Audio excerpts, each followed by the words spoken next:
거스리는, 그러니까 표현으로 보면 이 반역을 한 내용이 되겠죠.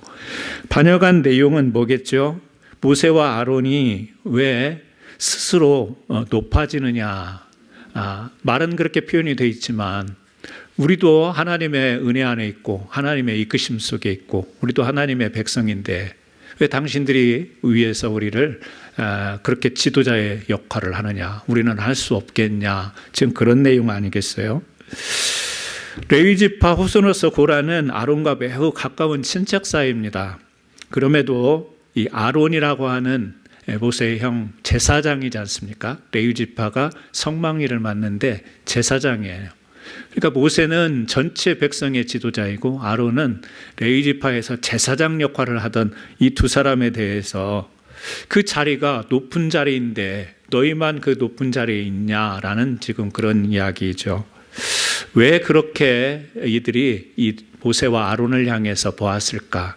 그것은 모세와 아론의 자리가 권력의 자리로 보였기 때문에 그랬던 것이죠. 함께 동조했던 다단, 아비람, 온도 자신들이 이스라엘의 장자 지파인 루벤 출신이기 때문에 뭔가 으뜸되어지는 위치에서 그렇게 권력을 차지할 수 있다라는 판단을 했기 때문에 지금 모세와 아론 거스리는 이런 일을 벌이게 된 거죠. 이 문제를 놓고 모세가 고라와 무리에게 이제 한마디 하는 것이죠. 그 내용이 9절부터 11절까지 나오는 말씀입니다. 여러분이 민수기 16장 9절부터 이렇게 말씀을 보시게 되면요. 그렇게 이야기가 나오고 있습니다. 이스라엘 하나님이 이스라엘 중에서 너희를 구별하여 자기에게 가까이 하게 하사 여호와의 성막에서 봉사하게 하시며 회중 앞에 서서 그들을 대신하여 섬기게 하심이 너희에게 작은 일이겠느냐.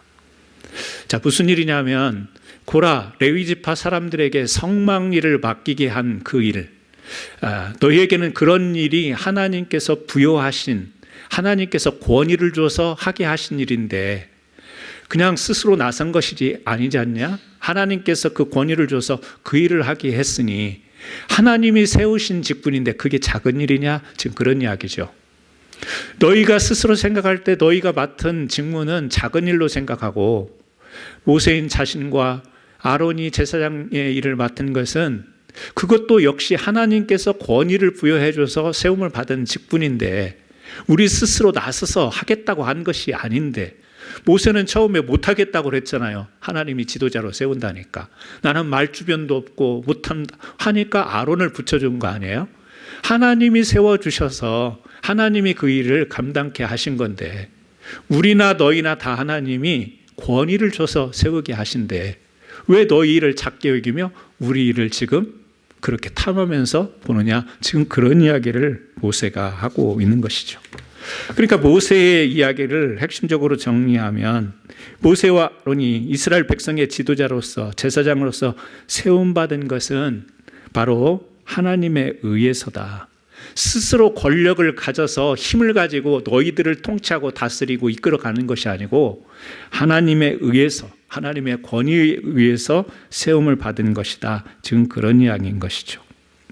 여러분, 우리가 이 권력과 권위라는 말을 일반적인 사전적 의미로 이야기하려면 여러 가지로 이야기를 할 수 있겠지만 조금 이것을 우리가 오늘 보는 말씀 앞에서 이 권력과 권위라는 의미를 조금 이해를 했으면 좋겠습니다.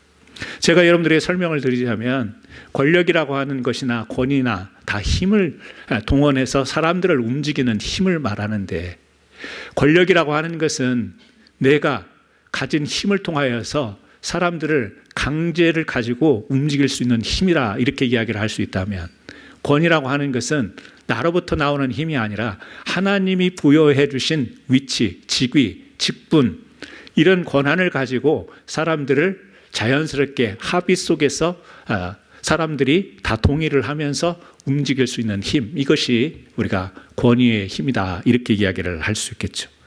그러니까 모세와 아론 또 레위지파 성막을 맡아서 일하는 사람들 또 이스라엘 백성 중에 여러 가지 직무를 하나님께서 모세를 통하여 주신 이 모든 직분들은 하나님께서 주셨기 때문에 그걸 권위라고 이야기를 하는 거죠.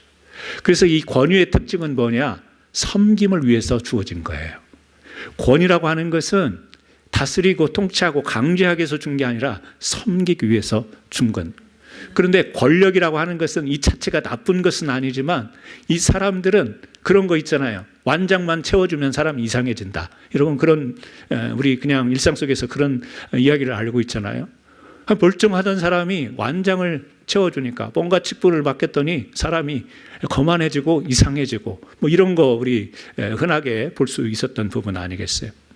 그러니까 권력이라고 하는 것은 자체는 나쁜 것이 아니지만 이 사람이라고 하는 존재가 이 죄성이라고 하는 것이 어떻게 그런 것과 이렇게 결부가 되어지면 안 좋은 쪽으로 흘러가는데, 그래서 권력이라고 하는 것은 섬김을 받으려고 하는 힘, 권위라고 하는 것은 섬기려고 하는 힘, 이렇게 구별을 하면 좀 쉽게 구별을 할 수 있지 않을까. 그런데요, 자, 광야 가운데서 지금 하나님의 인도하심을 받고 약속의 땅으로 가고 있습니다. 애굽에서 종로를 하다가 홍해 바다를 건너서 이 광야에서 하나님이 내려주시는 만나를 먹고 메추라기를 먹고 옷이 헤어지지 않고 신발에 닳아지지 않는 이 전적인 하나님의 은혜 가운데 지금 이끌려 가고 있는 이 백성들 사이에서도 여러분 권력의 문제는 사라지지 않습니다. 이게 뭐냐면 하나님의 은혜 안에 있으니까 우리가 하나님이 주신 권위를 가지고 섬기는 일에만 온전하게 그런 모습으로 살아가느냐? 절대 그렇지 않다라는 것을 민수기를 통해서 우리에게 교훈하고 있는 거예요. 내가 은혜 받고 믿음의 생활을 하고 하나님이 지금 우리를 이끌어 가심에도 불구하고 내가 오늘 또 하나님의 말씀을 읽고 묵상하고 찬송하는 가운데도 우리 마음속 깊은 곳에서는 권력의 의지가 발동을 하는 거예요. 어느 순간 어떤 상황이 되면 내가 거기에 벌부가 되면 이 권력의 의지가 우리 마음속에서 끌어오르게 되는 거죠. 당신만 지도자냐? 당신만 제사장이냐? 우리도 함께 홍해를 건너 나온 사람, 우리도 이 광야에서 하나님의 은혜로 먹고 사는 그런 레위 지파인데 지금 그 이야기 아니겠어요? 그러니까 이 권위를 지금 어떤 시각으로 보게 되냐면 권력의 시각으로 지금 바라보는 것이 고라와 그의 무리들인 것이죠. 여러분 그렇습니다. 비슷해 보입니다. 아주 유사합니다. 그런데 우리의 눈이 이 하나님을 의식하지 못하면 하나님께서 세워주셨다라고 하는 이 하나님 앞에서의 소명과 사명의식이 사라지면 우리의 눈은 하나님께서 주신 권위에서 권력으로 순간 바뀌어버리는 거예요. 우리의 생각과 마음은 하나님의 권위를 가지고 섬겨야지 이 생각에서 순간적으로 내가 섬김을 받아야지 권력 쪽의 방향으로 우리의 생각과 마음이 그리고 우리의 시각이 바뀌게 되는 것이 우리의 사람들인 거예요. 그래서 민수기 17장에 가보면 여러분 너무 잘 아시는 내용이에요. 아론의 쌍난 지팡이가 등장합니다. 민수기 17장 8절에 이튿날 모세가 증거의 장막에 들어가 본즉 레위 집을 위하여 낸 아론의 지팡이에 움이 나고 순이 나고 꽃이 피어서 살구 열매가 열렸더라.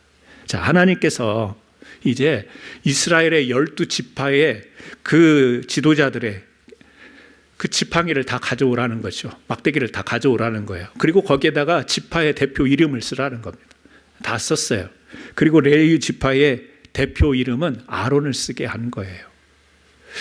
그 12개의 나무가 있는데 그 이름을 쓴 각 지파별로 대표의 이름을 썼는데 아론의 지팡이에서만 지금 움이 나고 순이 나고 꽃이 피어서 살구 열매, 영어에는 아몬드 추리라고 그러죠. 살구 열매가 맺혀졌다. 이와 같은 지금 현상이 이 이야기 속에 담겨 있어요. 그러니까 아론의 쌍난지팡이는 나중에 성막 안에 지성소 안에 이 항아리 안에 같이 보관이 되잖아요. 그게 뭘 상징하나요? 그게 뭘 상징하죠?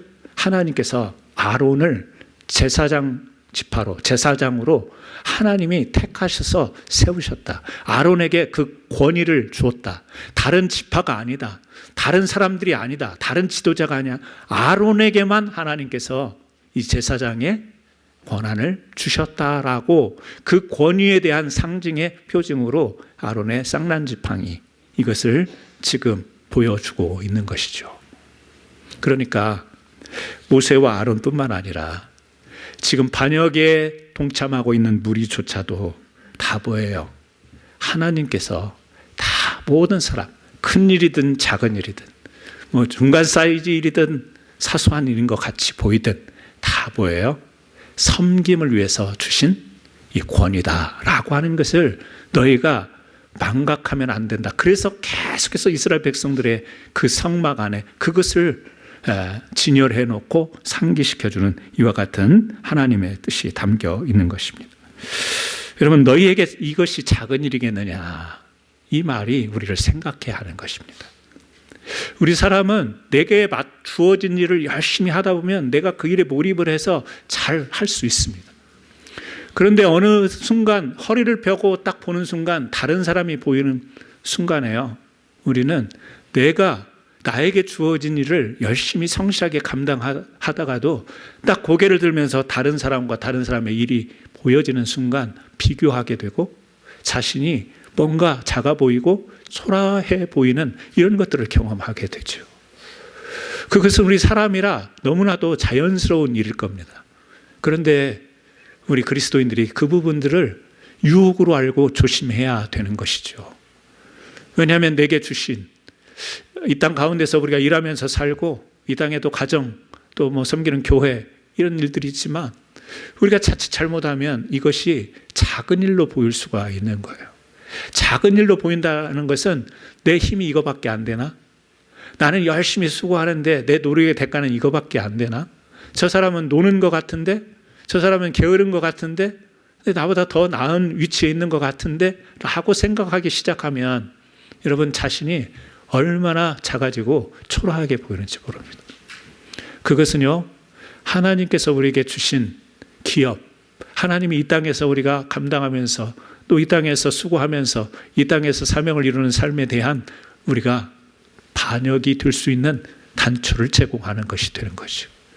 하나님이 내게 주셨으니 물론 사람은 발전해야 되는 것이고 더 나은 자리로 가기 위해서 우리 성실히 부지런히 발전의 노력의 발걸음을 해야 되는 것은 맞지만 자기가 작아 보이면서 자기의 주어진 것들을 값어치 없게 여기는 삶을 통하여서 생각이 무너지고 마음이 무너지고 삶의 자세가 무너진다면 결코 이것은 우리 성도들에게, 그리스도인들에게 바람직한 일이 아닌 것이죠.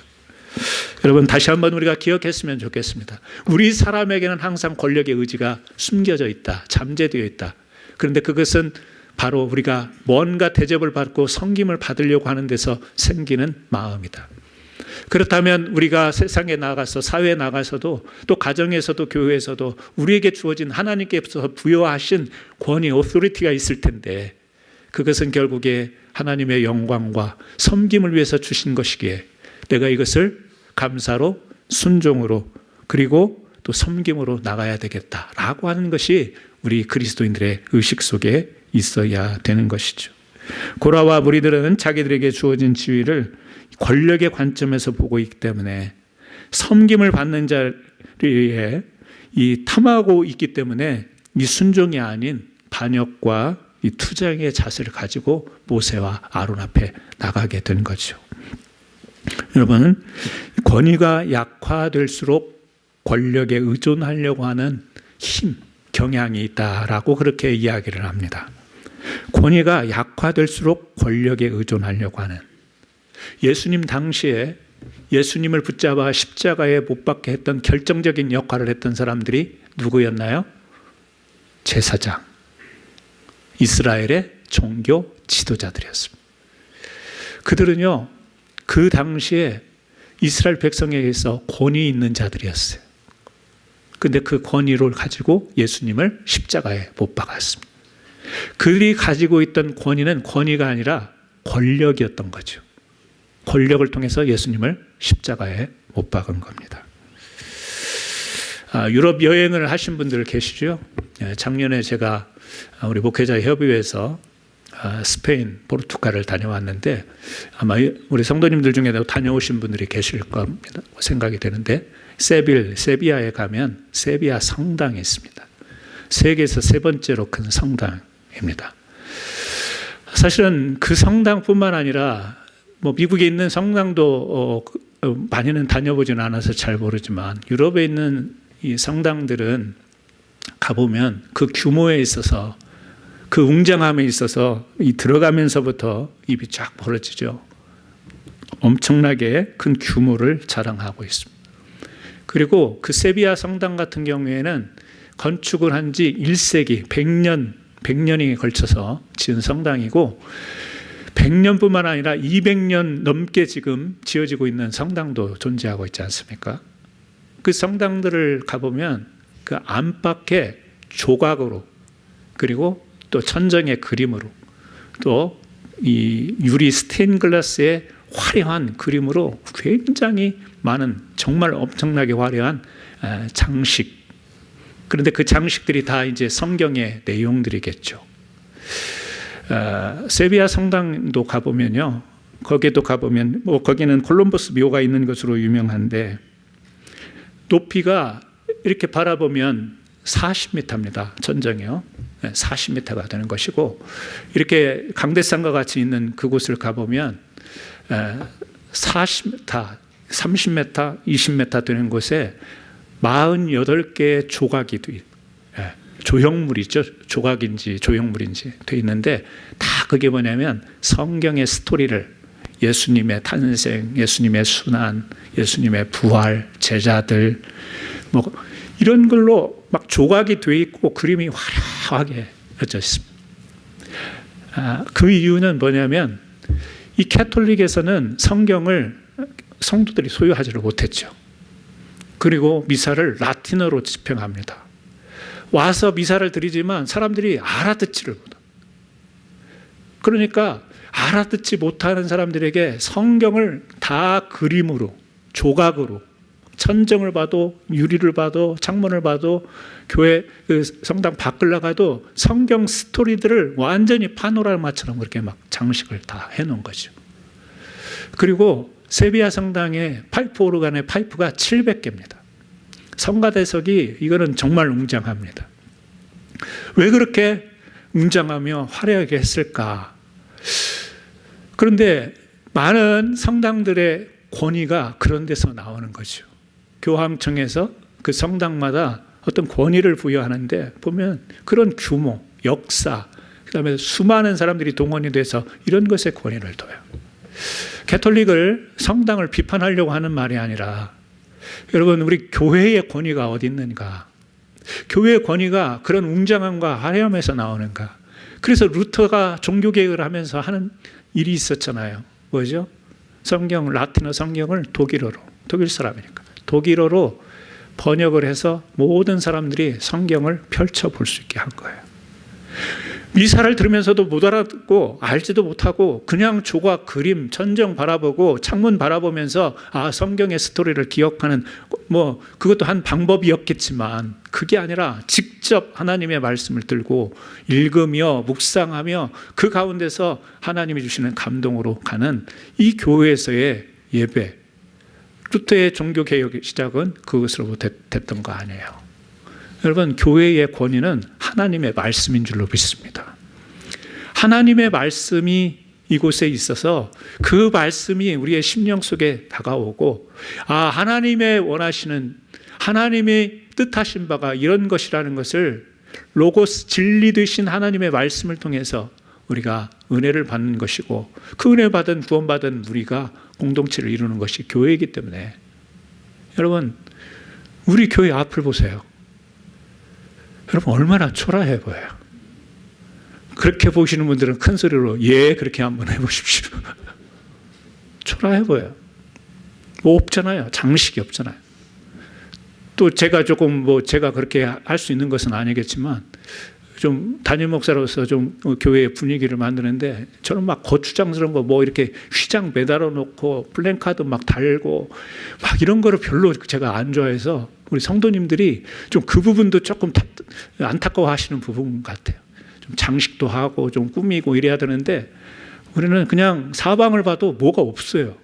뭐가 없어요. 캐톨릭에서 와서 보면 이건 도대체 이게 무슨 이런 데서 예로 보냐고 할지를 모르겠어요.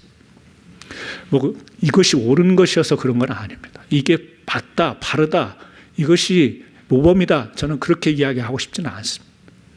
우리가 어떤 치장을 해도 문제가 되지 않습니다. 여기다가 어떤 그림을 그려놔도 문제가 된다고 생각은 안 합니다. 그러나 교회의 본질은 하나님의 말씀이 되어야 될 줄로 믿습니다. 하나님의 말씀이 여러분의 귀에 들리지 않고 여러분의 마음에 새겨지지 않으면 교회가 무슨 기능을 하며 무슨 의미가 있겠어요? 그러므로 우리가 눈에 보이고 귀에 들리는 화려하고 웅장한 데서 권위가 주어지는 게 아니고 하나님께서 교회를 통하여서 어떤 일을 하게 하셨는가, 그래서 그 일에 순종하고 그 일에 섬김의 일로 알고 내게 주어진 일이 작은 일일지라도 내가 순종하며 감당하겠습니다. 이것이 하나님의 주신 권위를 잘 감당하는 일인 줄 믿습니다. 오늘 저와 여러분에게는 하나님이 모든 권위를 다 주셨어요. 각자에게 다 권위를 주셨습니다. 그런데 그 권위를 우리는 자꾸 믿음의 눈에서 벗어나게 되면 자꾸 권력으로 생각합니다. 교회에서 누가 제일 높습니까? 어린아이들이 그런 질문을 하기도 하죠. 누가 제일 높아요? 담임 목사? 아니면 장로님? 우리가 아니라고 말하면서도 우리 머릿속에는 그렇게 서열화가 되어 있어요. 교회에서 누가 힘 있는가?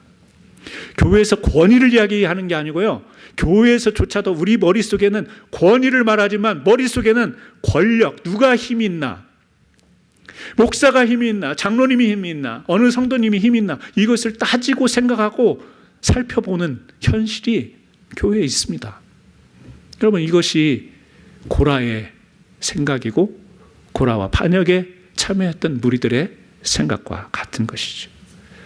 우리가 그런 생각이 아예 없을 수는 없겠지만, 여러분, 어디 가면 내가 어떤 사람인데 내가 이런 대접 받나라고 하는 것이 아무리 우리 믿음을 가졌어도 그래서 서운함도 생기고 섭섭하기도 하고 그런 문제가 어디를 가도 생기는 것입니다. 심지어 어느 집에 가정에 초대를 받아서 식탁에 앉는데도 어느 자리에 앉는가가 그날 그 모임과 그 파티에서의 기분이 좌우되기도 합니다.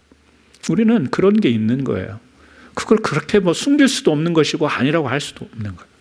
그래서 우리가 이 말씀을 보면서, 그렇다면 우리가 그런 것이 특히 신학의 영역 안에서, 믿음의 삶의 영역 안에서 우리가 한번 재고해 봐야 될 부분이 아닌가, 이 생각을 하게 되는 것이죠. 그러므로 예수님을 따라가는 영적인 순례자들, 이들을 지금 우리는 광야길에 나온 자들을 순례자라고 말할 수 있는데, 순례자는 스스로에 의해서 순례자가 되는 게 아니다라고 하는 것을 저는 깨닫게 돼요. 이들을 보면, 반역한 이들을 보면 나그네다, 그렇다. 이들은 방향과 목적도 스스로 설정하여 나갈 수도 없고 과정 속에서도 헤매고 있는 사람들에게 순례자라는 이름을 붙이기는 너무 과분하다라는 생각이 들지만, 오늘 우리는 민수기를 보면서 이스라엘 백성들을 보면서 그들을 순례자라고 이야기할 수 있는 것은, 그럼에도 불구하고 하나님이 이들을 이끌고 가시기에 순례자라고 이야기를 할 수 있는 것이죠. 오늘 예수님을 따라가는 영적 순례자, 우리 그리스도인들이 구해야 될 것은 뭐냐?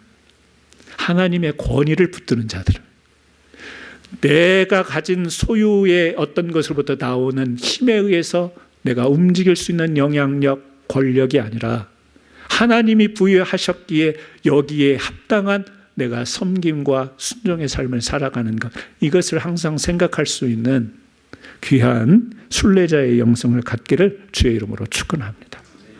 사실은 지금부터 하는 이야기가 오늘 본문의 말씀이 제목에 붙여진 말씀인데요. 그러면 그 고라와 그 무리들은 어떻게 됐느냐? 여러분 잘 아시죠? 250명 고라와 더불어서 불살라 죽습니다. 모세가 향로를 가져오라고 그러죠. 향로에 불을 붙여가지고 가져오라고 합니다. 그렇게 한 이유는 그 불을 가지고 하나님의 뜻인지 아닌지를 구별하는 그런 장면이 연출이 된 거예요. 하나님의 뜻이 무엇이었을까? 결국에는 그 불에 삼켜서 땅이 갈라지고 거기에서 죽게 되는 심판이 임하게 되는 것이죠. 그러니까 고라와 함께했던 동조했던 무리들의 생각이 잘못되었다라는 것을 하나님께서 직접적으로 심판을 하신 거예요. 자, 그것을 봤으면 사람들은 깜짝 놀라야 될 거 아니에요? 충격을 받으면서 250명이 심판받는 모습을 봤다면 이제 사람들이 정신을 차려야 될 거 아니에요? 그런데 그 주변에 있던 이스라엘 사람들이 어떤 반응을 보이느냐? 250명 반역의 무리들이 죽으니까 이 백성들이 막 다시 들고 일어나는 거예요. 너희 두 사람 때문에 저 사람들이 죽었다라고 하는 거예요. 아, 하나님의 뜻이 이런 거구나라고 생각한 게 아니라 이 두 사람 때문에 이 백성들이 250명이 희생하게 됐네. 지금 그렇게 이야기를 합니다. 16장 13절에 보게 되면 이런 반응이 있어요. 네가 우리를 적과 꿀이 흐르는 땅에서 이끌어내어 광야에서 죽이려 함이 어찌 작은 일이기에 오히려 스스로 우리에게 왕이 되려고 하느냐. 불평할 때 했던 이야기예요. 왜냐하면 모세와 아론에게 지금 하는 이야기예요. 네가 우리를 적과 꿀이 흐르는 땅에서 이끌어내어서 어디예요? 애굽이에요. 애굽을 적과 꿀이 흐르는 땅이라고 표현을 해요. 하나님이 홍해바다를 건너서 건져내 주신 곳, 자기네들이 노예 생활했던 곳을 적과 꿀이 흐르는 땅이라고 이야기해요. 하나님의 약속은 내가 지시한 땅 가나안으로 가라. 그곳이 적과 꿀이 흐르는 땅이다. 그랬는데 이 고라와 이 반역의 무리들 이스라엘 백성들의 생각에는 적과 꿀이 흐르는 땅은 우리가 살았던 애굽이지라고 하는 거예요.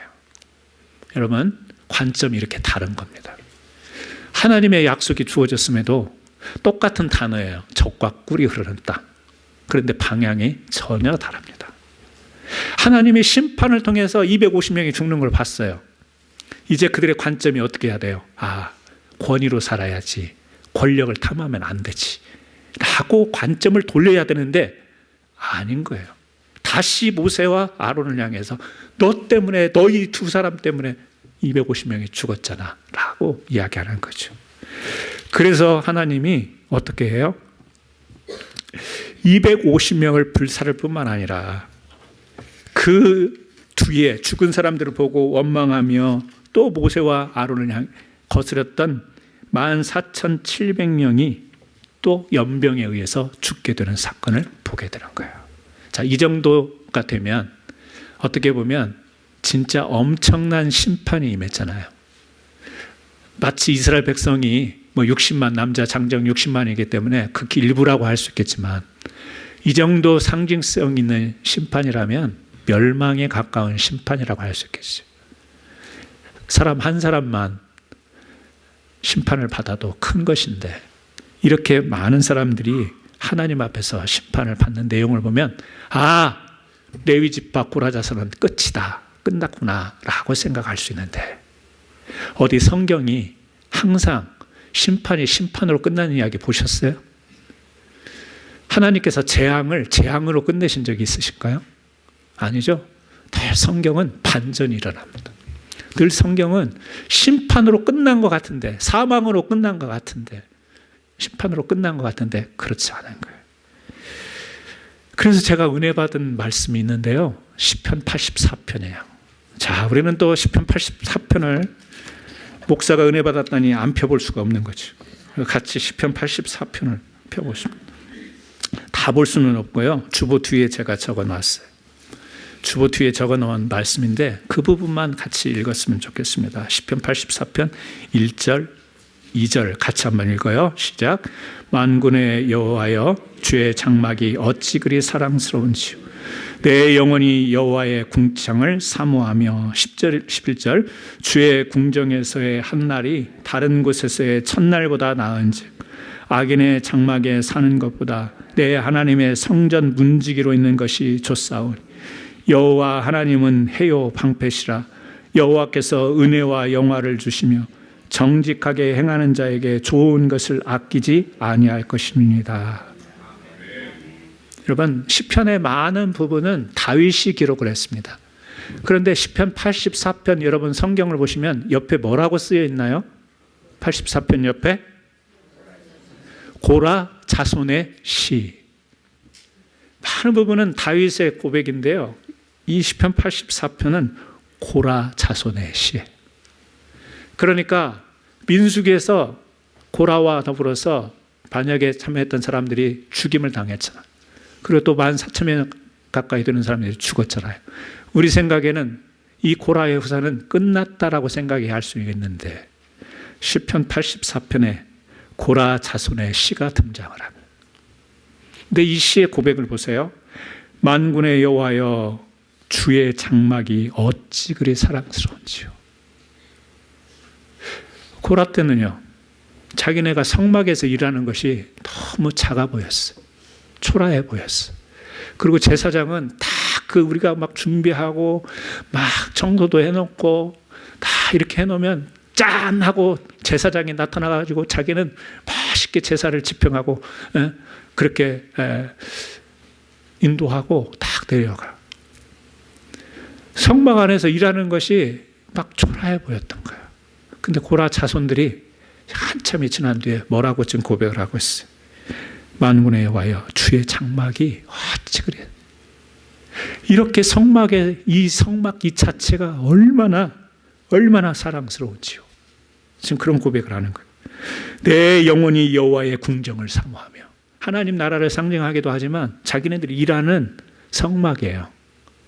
이곳이 얼마나 사랑스럽고 얼마나 자랑스럽고 얼마나 좋은지 지금 시적인 표현을 동원하는 거예요. 10절에 주의 궁정에서의 한날이, 그러니까 주님과 함께하는, 하나님 여호와 하나님과 함께하는 것을 의미하지만 조금 좁혀서 보게 되면 주의 궁정에서의 한날이 다른 곳에서 첫날보다 나은즉 악인의 장막에 사는 것보다 내 하나님의 성전 문지기로 있는 것이 좋사오니. 이게 좋아? 문지기가 좋아? 창피할 수 있잖아요. 맨날 아침마다 문지기야. 일어나면 문지기. 문 열고 문 닫고 하는 일이 뭐가 좋아서. 여호와 하나님은 해요 방패시라. 여호와께서 은혜와 영화를 주시며. 어떤 은혜요? 여호와 하나님은 해와 방패시라.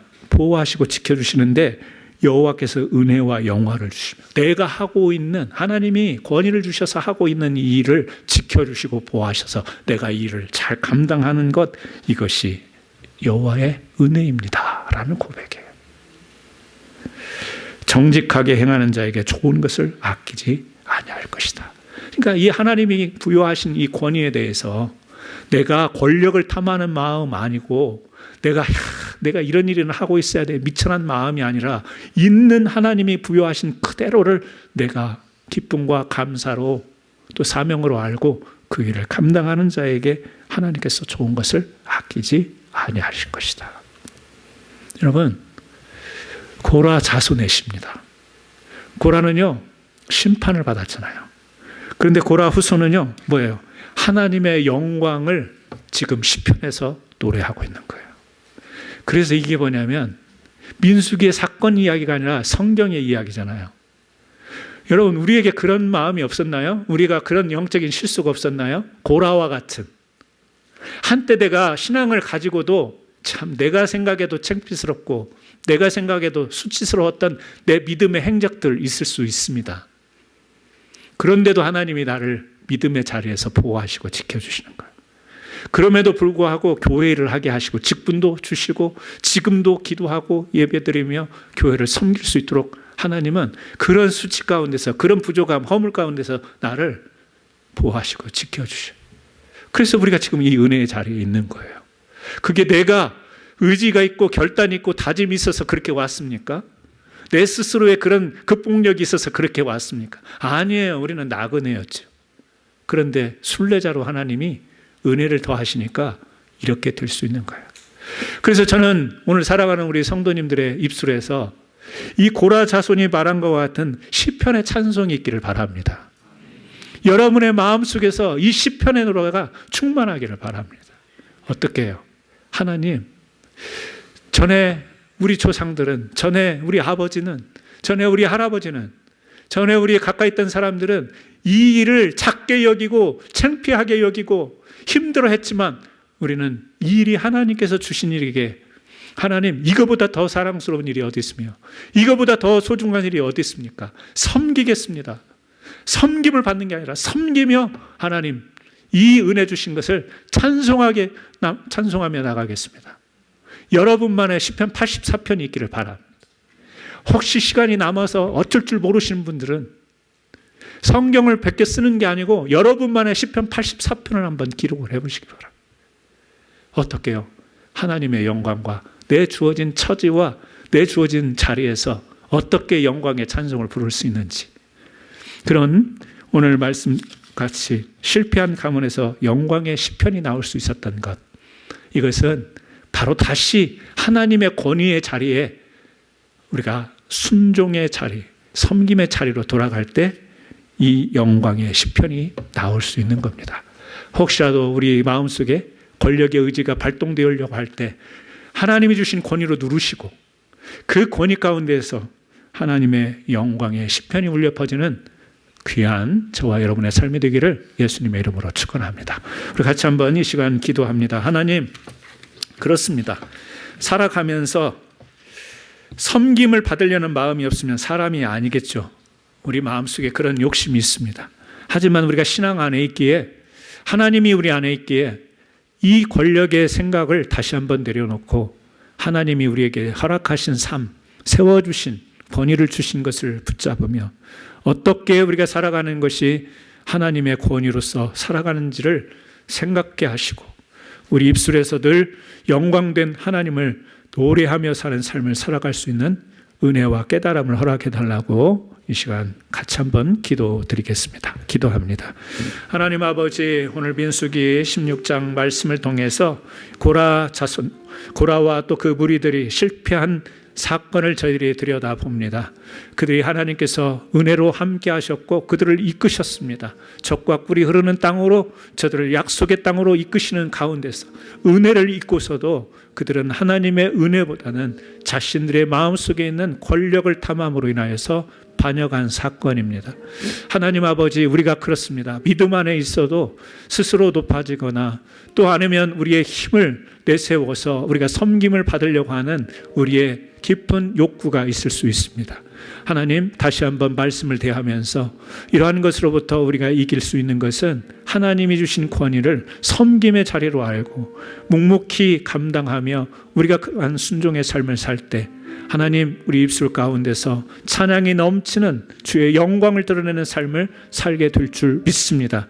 비록 우리 마음속에 부끄러움이 남아있고 순간순간 우리 마음이 하나님께 허물이 있다 할지라도 다시금 우리가 권위의 자리로 돌아갈 때에 회복해 하시는 하나님의 은혜를 저희들이 기억하오니 우리 모든 성도님들, 우리 교회 지체들이 하나님, 이렇게 하나님의 권위를 아름답게 지켜나갈 수 있도록 인도하옵소서.